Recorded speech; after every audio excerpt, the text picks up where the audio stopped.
क्या नाम है जी? सर दुर्गेश नाम है मेरा। दुर्गेश जी, कौन सी परीक्षा दी थी और क्या उम्मीद पर आपने 15 लाख रुपए किसी को दिए?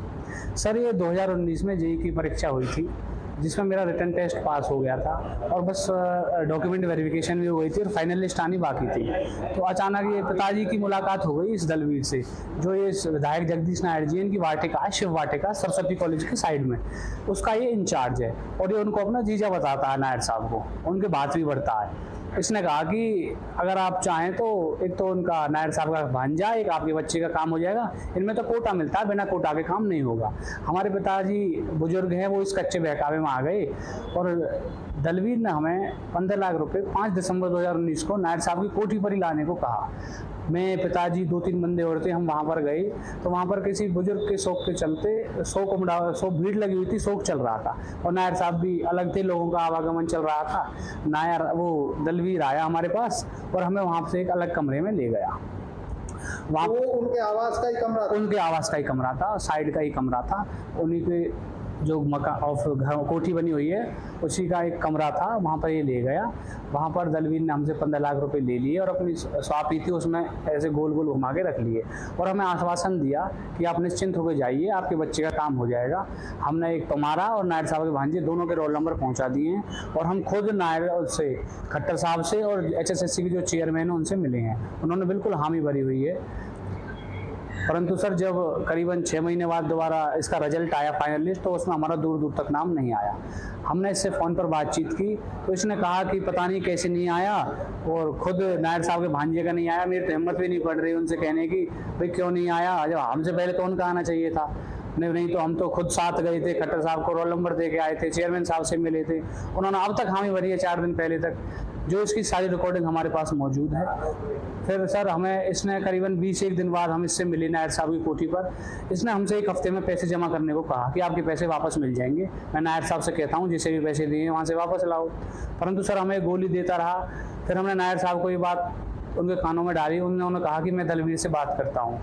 तो काफ़ी सामाजिक, कई बार चक्कर लगाने के बाद 5-4 सामाजिक लोगों को हम ले गए वहाँ। उसके बाद दलवीर ने हमें 2 बार में, 1 बार 4 लाख और 1 बार 3 लाख 7 लाख रुपए वापस कर दिए। यानी जो आपने 15 लाख की रकम दी? जी, वो लगभग कितने दिन बाद? वो करीबन सर 1.5 साल बाद हमें 7 लाख रुपए 2 किस्तों में मिले हैं, 1 बार 4 लाख, 1 बार 3 लाख। परंतु अभी 8 लाख रुपए हमारे शेष रहते हैं। अब 5वीं साल चल रही है, नवंबर दिसंबर में हमारे पूरे 5 साल हो जाएंगे इन पैसों को। तो क्या लगता है कि दलवीर ने खुद उन पैसों का गमन किया है या लगता है कि इसमें और भी मिलीभगत है? सर हम तो दलवीर को ही जानते थे और किसी को ऐसा संबंध नहीं था, तो जहाँ तक हमें उम्मीद है ये पैसों को खुद ही हड़प गया सारे पैसे। हमने इसकी कंप्लेंट नायर साहब से भी की थी, उन्होंने भी इस पर दबाव बनाया, कई बार डांटा है इसको, परंतु ये उनके सामने हामी भर लेता है 1-1 लाख 2-2 लाख रुपए करके दूंगा, परंतु अभी तक 1 भी रुपया नहीं दिया है। अब लास्ट में आके उसने हमको धमकी देना शुरू कर दिया है।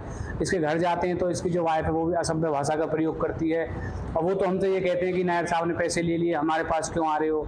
खुद इसकी जो वाइफ है उसने कहा है हमसे ये बात, और अब तो कह रहा है भाई दलवीर को इतने हल्के में नहीं है जो उस पर कंप्लेंट हो जाए, हमारी सरकार है, जो करना है कर लो, अगर ज़्यादा वो करोगे तो मैं किसी केस में और फंसवा देंगे। क्या आपने जब पैसे दिए थे जी तो आप दलवीर को अच्छी तरह से जानते थे या फिर केवल बातों में, केवल नौकरी के नाम से, लालच में ही पैसे दे दिए? नहीं सर, ये वाटिका पे रहता है और हमारे पिताजी मॉर्निंग वॉक के लिए उधर जाते थे, बस हाय हेलो थी, कोई ऐसा संबंध नहीं था। तो उसी के चलते एक दिन ऐसा जिक्र हो गया, तो इसने दलवीर ने कहा कि इस भर्ती में तो उनका खुद खास बन जाए और कोटा मिला हुआ है, अगर आप चाहो तो काम हो जाएगा, परंतु इसके लिए 15 लाख रुपए की राशि देनी होगी। अब क्या कहता है जब जाते हैं?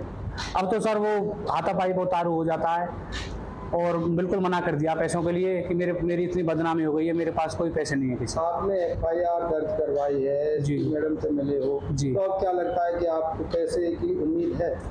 जी सर, जिस हिसाब से निष्पक्ष सरकार है, बीजेपी सरकार है, बिना खर्ची की नौकरी दे रही है, तो उस हिसाब से हमें पूर्ण विश्वास है कि भगवान ने चाहा तो हमें बिल्कुल न्याय मिलेगा।